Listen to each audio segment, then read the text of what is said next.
우리 교회 그 홈페이지가 있습니다. 그래서 주보에 보시면 있는데 거기에 가시면 지난주에 그 설교 내용들이 쭉 올라와 있습니다. 혹시 여행 중에 계시거나 또 이렇게 예배에 참석하지 못하신 분들 중에 설교 말씀을 듣기를 원하시면 그 설교 클릭하시면 들으실 수 있고요. 또 그 홈페이지에 이렇게 좋은 글들을 또 올려주셔도 되고, 또 우리가 또 제가 또 좋은 글들을 올려놓고 있습니다. 지난주 중에는 나이 들면서 가족과 잘 사는 법, 며느리하고 잘 지내는 법, 자녀들하고 잘 지내는 법, 뭐 이런 거 써놨어요. 그래 하여튼 생각나시면 한 번씩 들어가셔서 보시고 또 거기다가 댓글도 다시면 좋습니다. 매주 방송실에서 그 설교를 녹화해서 인터넷에 올리는 일을 우리 주의식 집사님하고 최철원 집사님 두 분이 아주 보이지 않는 데서 수고를 많이 하고 있습니다. 이 두 분들이 애써서 많은 일들을 하는데 우리 그분들에게 우리 한번 이 시간 크게 격려의 박수를 한번 쳐주면 좋겠습니다. 안 보이는 음지에서 일하는 겁니다. 어느 사람이 몸에 이상이 온 듯해서 병원에 가서 진찰을 받았습니다. 그런데 의사를 면담하고 그 앞에서 진찰 차트를 쓰지 않습니까? 다 쓰는데 이분이 시력이 좋았나 봐요. 거기 밑에다가 마지막에 다 쓰고 조그맣게 글씨로 뭐를 쓰는데 그 글씨가 보였습니다.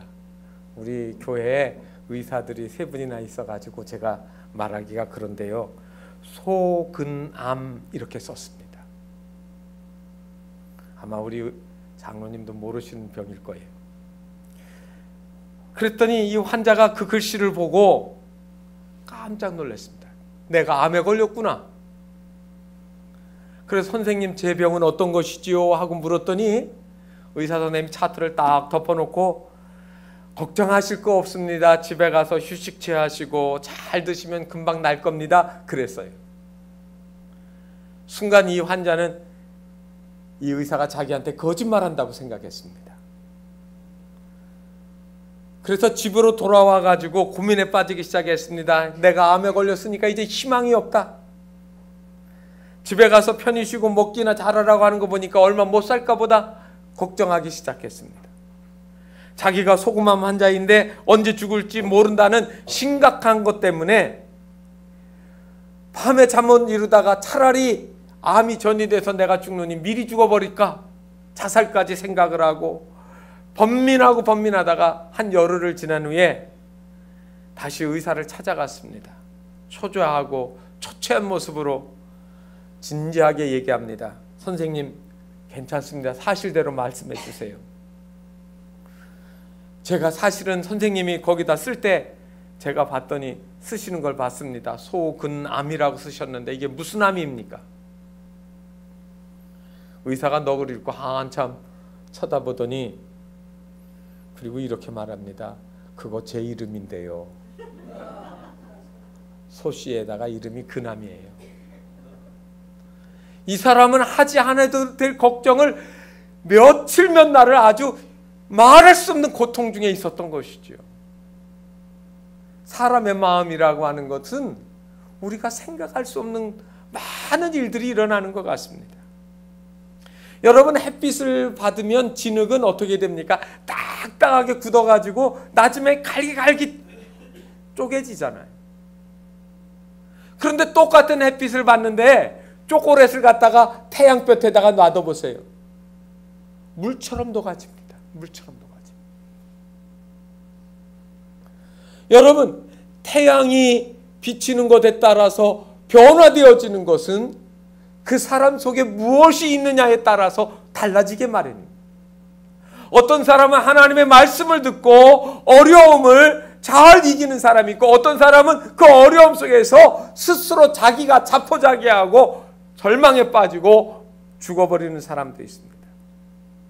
오늘 성경 본문 말씀은 여러분들이 잘 아는 이야기입니다. 모세의 십계라고 하는 영화를 보게 되면 모세가 홍해바다 앞에서 지팡이를 들고 그리고 바다를 가리켰더니 바닷물이 쫙 갈라지고 이스라엘은 마른 땅같이 지나가고, 바로의 군대들이 그 홍해 바다를 따라 들어갔다가 그 물이 덮여서 바닷속에서 다 수장되어 죽는 이야기 아닙니까? 얼마나 많이 보고 얼마나 많이 잘 아는 이야기입니까? 여러분들, 그런데 오늘 이 말씀을 그 장면만 보지 마시고 14장 1절 앞부분 더 보게 되어지면 이상한 일들이 일어났습니다. 이 성경에 나와 있는 애굽이라고 하는 말은 오늘날 지명을 하면 이집트를 가리키는 말입니다. 이집트에서 이스라엘을 가려고 하면 여러분 지도를 이렇게 생각해 보시면 되는데요. 가자지구라고 하는 곳이 있습니다. 이 가자지구는 팔레스타인 자치지역이죠. 그런데 이집트에서 이스라엘을 가려고 하면 이 가자지구가 없으면은 이 해안길로 따라서 쭉 가는 길이 제일 빠른 지름길입니다. 평평하고 바다를 끼고 편하게 갈 수 있는 길입니다. 그런데 그 길에는 블레셋이라고 하는 사람들이 지키고 있습니다. 이 블레셋이란 말은 여러분 필리스라고 영어로 되어 있습니다. 필리스. 팔레스타인이라고 하는 이 말은 이 필리스라고 하는 말에서 또 나온 말이기도 합니다. 어쨌든 이 블레셋이라고 하는 나라가 도시국가로 곳곳에 요새를 만들고 지키고 있습니다.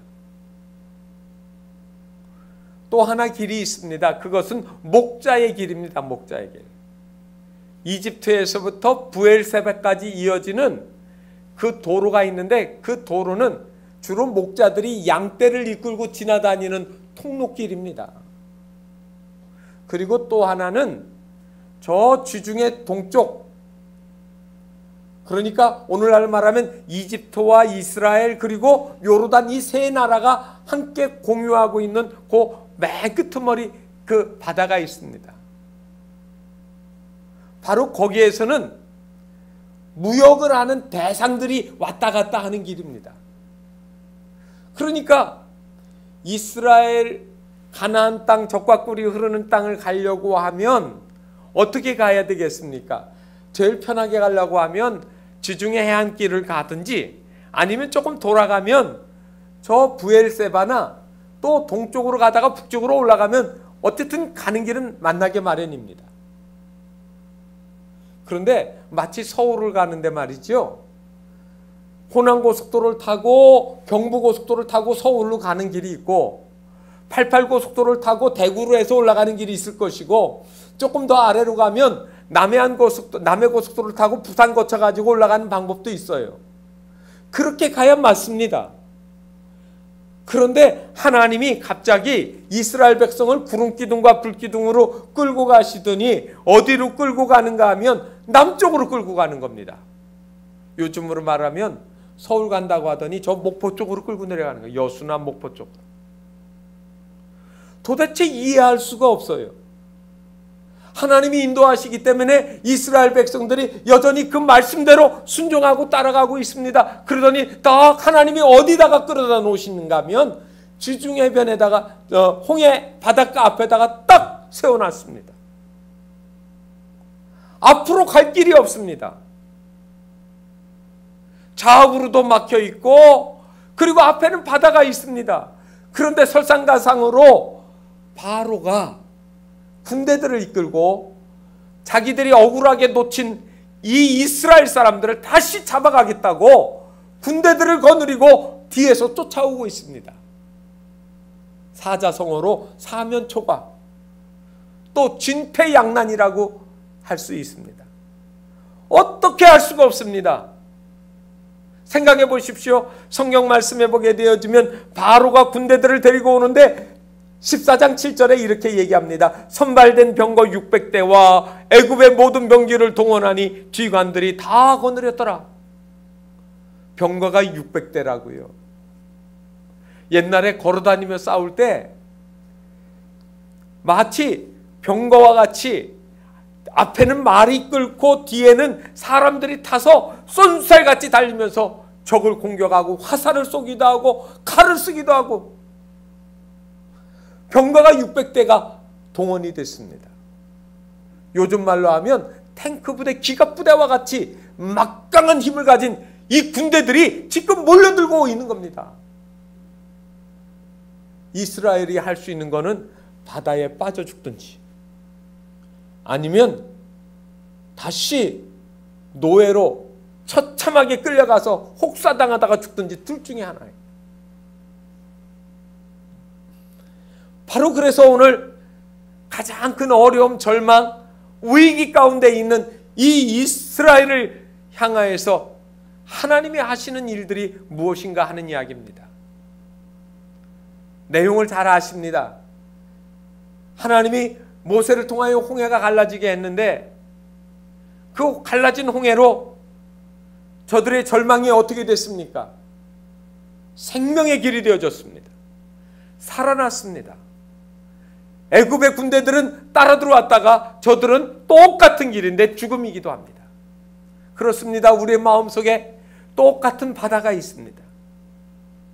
그런데 어떤 때 이 바다 때문에 절망하고 낙심하고 그리고 괴로워하고 두려워하다가 죽는 사람들이 있습니다. 그런데 어떤 사람은 이 두려운 바다를 보고서도 하나님을 의지하고 감동을 누리고 하나님의 기적을 체험하고 승리를 체험하는 그런 믿음의 삶이 있다는 말입니다. 세상에 얼마나 많은 어려움들이 있습니까? 여러분 인생의 절벽과 같은 벼랑 끝에 서보신 경험이 있으신가요? 나는 도저히 한 걸음도 앞으로 나갈 데가 없다. 내 인생은 여기가 끝이다.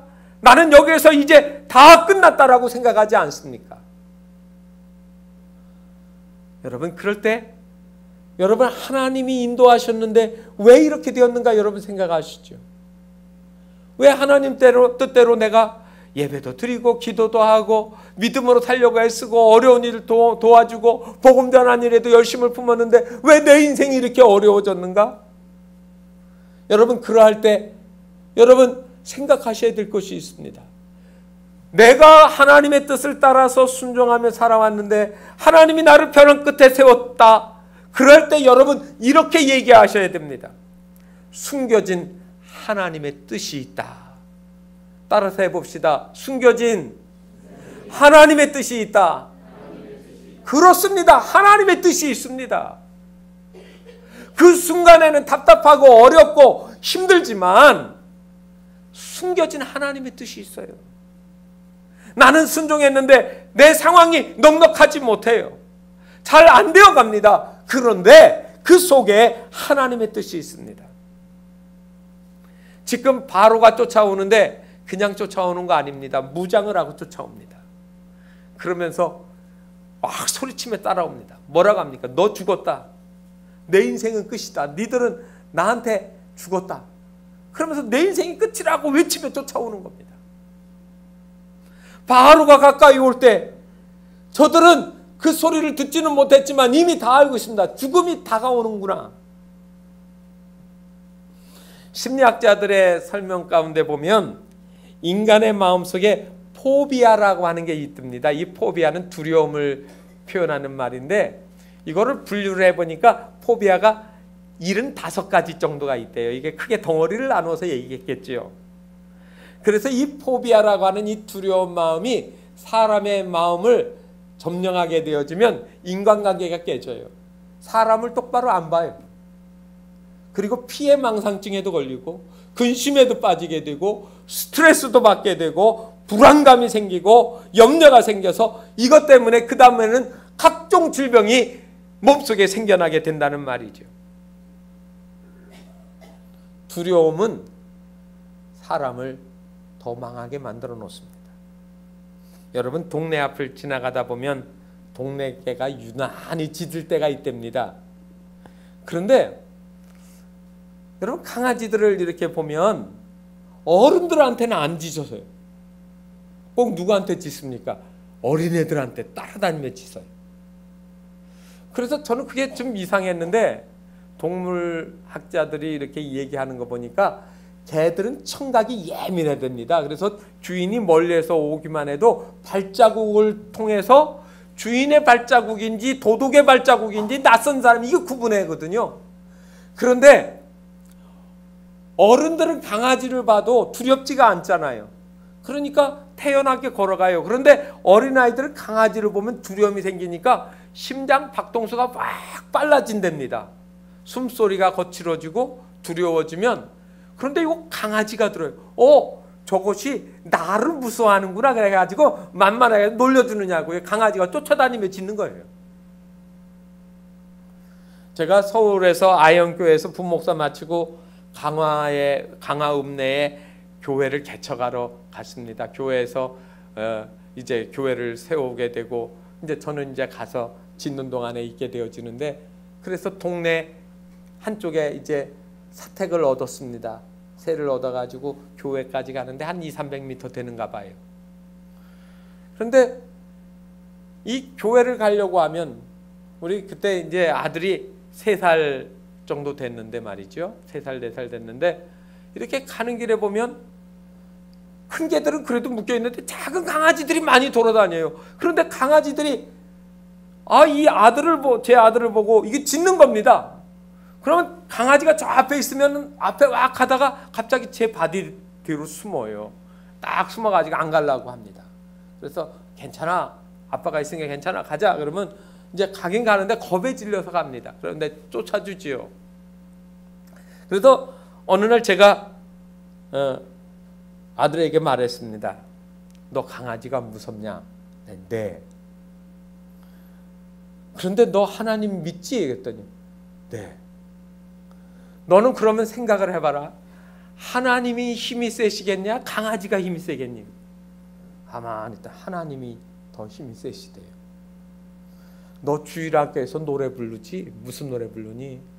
예수 이름으로 예수 이름으로 승리를 얻었네 부르지? 네. 2절에는 뭐가 있지? 예수 이름으로 예수 이름으로 마귀는 쫓긴다 그러잖아. 내가 강아지를 무서워해가지고 되겠니? 예수 이름으로 물러가라고 외쳐봐. 그러면 강아지가 도망갈 거야. 그러겠다고 했어요. 다음날 저를 따라서 또 교회를 갑니다. 근데 아니야 다를까 저 앞에 강아지들이 또 싱얼싱거리며 왔다 갔다 하는데 꼬마가 하나 오거든요. 그러니까 또 놀리냐 강아지들이 꼬리를 딱 흔들다가 왕왕대기 시작합니다. 제 얼굴을 한번 쳐다보더라고요. 어떻게 해야 되나? 숨을까 말까? 그래서 제가 눈을 했어요. 가라고.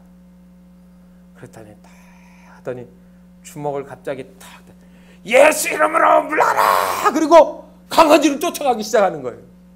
강아지가 막 달려오다가 갑자기 얘가 손을 들고 쫓아가니까 놀래가지고 깨갱거리면서 막 도망가기 시작해요. 그 다음부터 강아지 안 무서워했어요. 여러분 단순한 것 같지만 우리가 두려워하고 무서워하는 것들을 누가 가장 잘 아느냐면 마귀가 알아요. 두려워하고 낙심하게 하고 믿음에서 포기하게 만들어놨어요. 마귀는 우리가 두려워 떠는 것들을 너무 재미있어요. 여러분 우리가 하나님의 자녀라고 하면 이 두려움의 문제를 속히 극복할 수 있어야 돼요. 이스라엘은 지금 홍해바다 앞에서 우리는 죽었다고 낙심하고 있어요. 하나님이 여지껏 인도하신 것을 저들은 기억하지 못하는 거예요. 여러분 위기 때문에 망하지 않습니다. 하나님이 없어서 망하는 겁니다. 하나님은 우리 인생에서 위기를 통하여 하나님을 경험하게 하시는 거예요. 여러분 하나님이 함께 하시는 것들을 오늘 성경을 통해서 하나님이 우리에게 보여주시죠. 4절에 뭐라 했습니까?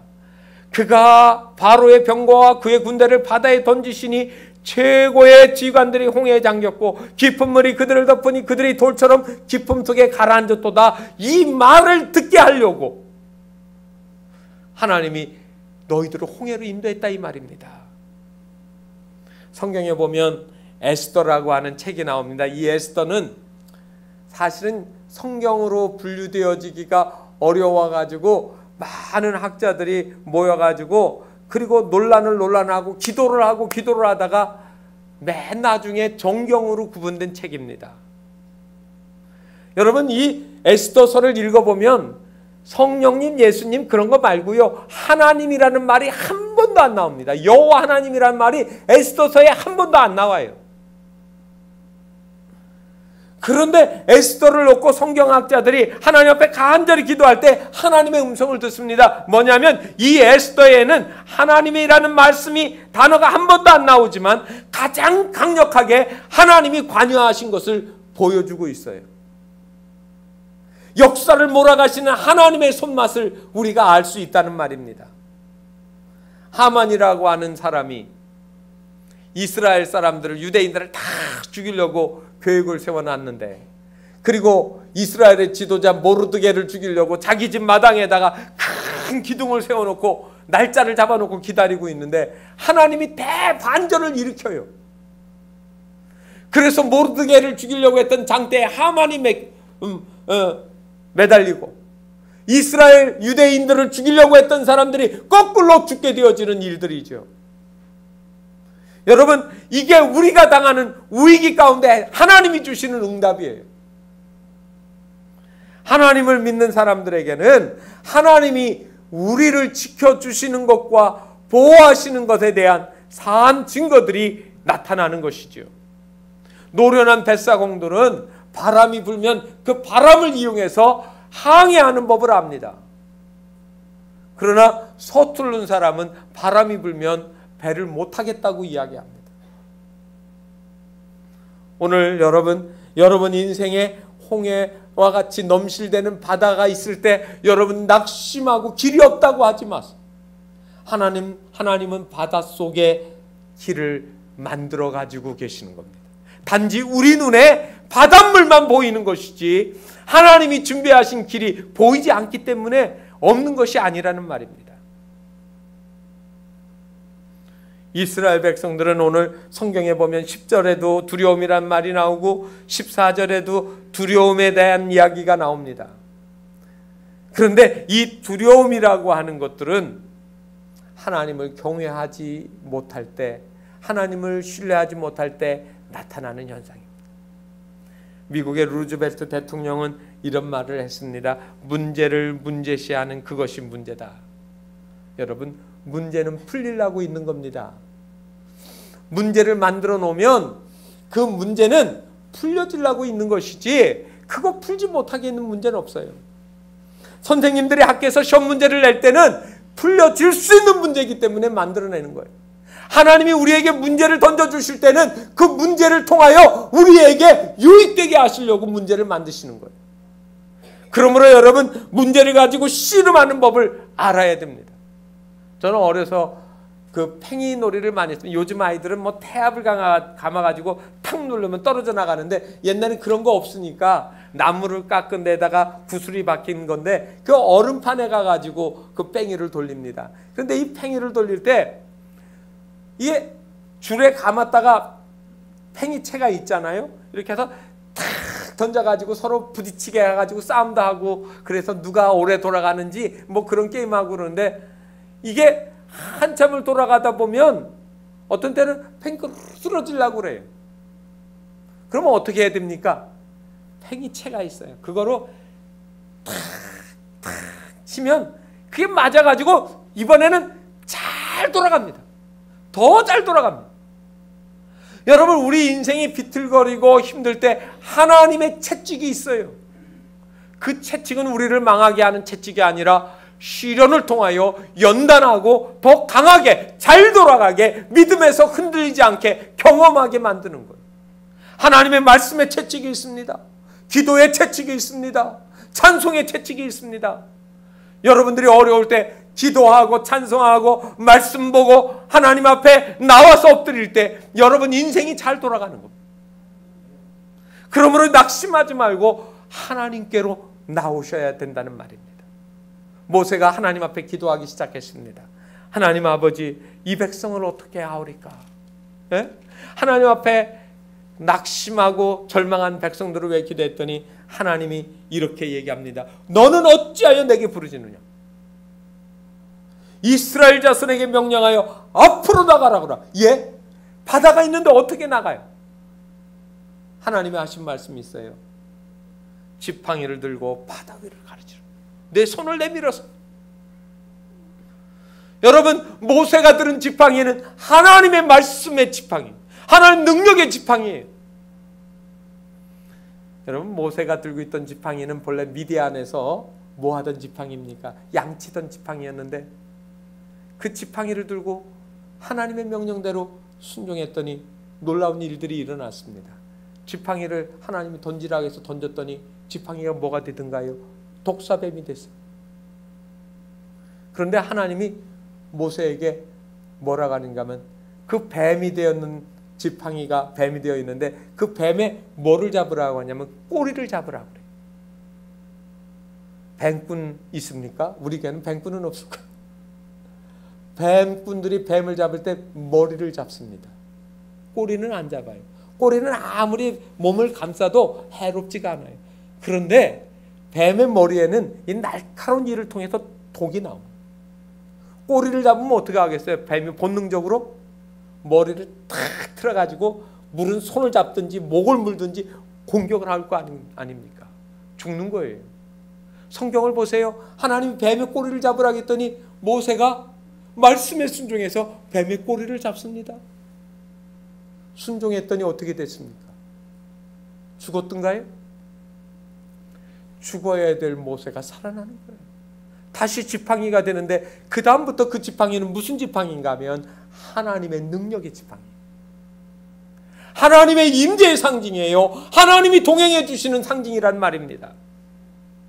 그러므로 내가 너와 함께한다. 내가 너를 붙들어 주리라. 내가 너를 지켜주리라. 너는 믿음으로 나가라.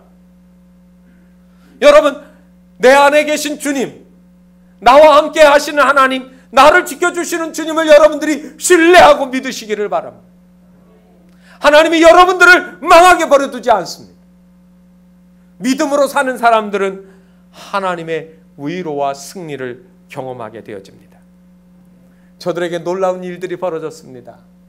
절망이었는데 절망의 길이, 그리고 사망의 길이 뭐로 바뀌는가 하면 지금 홍해가 갈라지면서 생명의 길이 되어집니다. 여러분들이 한번 생각을 해보세요. 지금 바닷속으로 들어가고 있습니다. 옆에는 물벽이 서 있습니다. 담벼락이, 돌로 쌓은 담벼락이 아닌 물로 쌓아진 벽이 있는데 그 가운데를 지금 신기하게 걸어가고 있어요. 그거 자체가 뭡니까? 감동이지. 감동이에요, 감동. 생명이 있음에 감동하는 거예요. 하나님의 구원하심에 감동을 받은 거예요. 하나님의 능력이 있음에 우리가 감동을 받는 거예요. 이 감동은 우리에게 무엇을 줍니까? 자유와 평안을 줍니다. 하나님이 우리에게 자유를 주시는 거예요. 노예로 끌려와서 430년 동안 살아왔던 세월들이 끝내버리는 단절의 의미가 있습니다. 이젠 더 이상 노예가 아니야. 이 홍해를 지나가는 순간에 우리는 자유인이야. 우리는 마음껏 하나님이 인도하신 대로 갈 거야. 그러므로 여러분, 그 땅을 밟는데 감동이 어찌 없겠습니까? 감동의 현장 속으로 들어가는 거예요. 여러분, 똑같이 이스라엘이 걸어갔던 것처럼 뒤에 바로의 군대들이 병거를 몰고 급박하게 또 쫓아오기 시작했습니다. 이스라엘에게 생명의 길이었는데 바로에게는 그 길이 무슨 길이었습니까? 죽음의 길이에요. 자기들의 힘을 자랑하고 능력을 자랑하고 권세를 자랑하지만 그것은 그들을 구원하지 못합니다. 그들을 행복하게 해주지 못해요. 하나님을 의지하는 인생들은 행복해집니다. 오늘도 여러분 430년 긴 세월을 끊는 놀라운 기적이 하나님께서 베풀어 주시는 겁니다. 오늘날 현대인들은 기적을 잘 믿지 않으려고 합니다. 그러나 이 믿지 않는 이 불신앙을 통해서는 하나님의 역사가 일어나지 않습니다. 하나님은 오늘도 우리의 인생에서 얼마든지 많은 역사들을 이루실 수 있습니다. 하나님을 의지하고 주님을 붙잡고 믿음으로 들어올 때 우리 안에 생명의 길, 감동의 길, 우리 마음속에 있는 이 풍파많은 절망의 바다를 헤치고 주님 생명의 길을 내시옵소서, 나로 하여금 감동하여 하나님을 찬양하게 하옵소서. 성도들의 기도가 하나님을 기쁘시게 하고 소망 중에 살아가게 하는 능력의 삶이 되어지기를 주님의 이름으로 축원합니다. 기도하겠습니다. 하나님 아버지, 우리를 도우시며 이끄시고 인도하여 주심을 감사드립니다. 우리는 늘 우리 앞에 갇혀 있는 그 넓은 바다를 보면서 절망하고 넘어갈 수 없다고 탄식합니다. 그러나 하나님이 우리와 함께 하시면 처절한 절망 그리고 근심과 염려 두려움 속에서 하나님은 생명의 길을 내시고 우리를 감동하게 하시며 우리를 구원의 기쁨 가운데로 인도하여 주실 줄 믿습니다. 오늘 2012년 풍파 많은 세월, 그리고 어려운 고난의 길, 그리고 절망과 낙심에 있는 저들을 하나님 붙잡아 주시옵시고, 바다가 갈라지는 것처럼 저희들의 심령 속에서 생명의 길이 주 예수 그리스도로부터 나타나는 귀한 축복을 허락하여 주시옵소서. 예수 그리스도의 이름으로 간절히 기도하옵나이다. 아멘.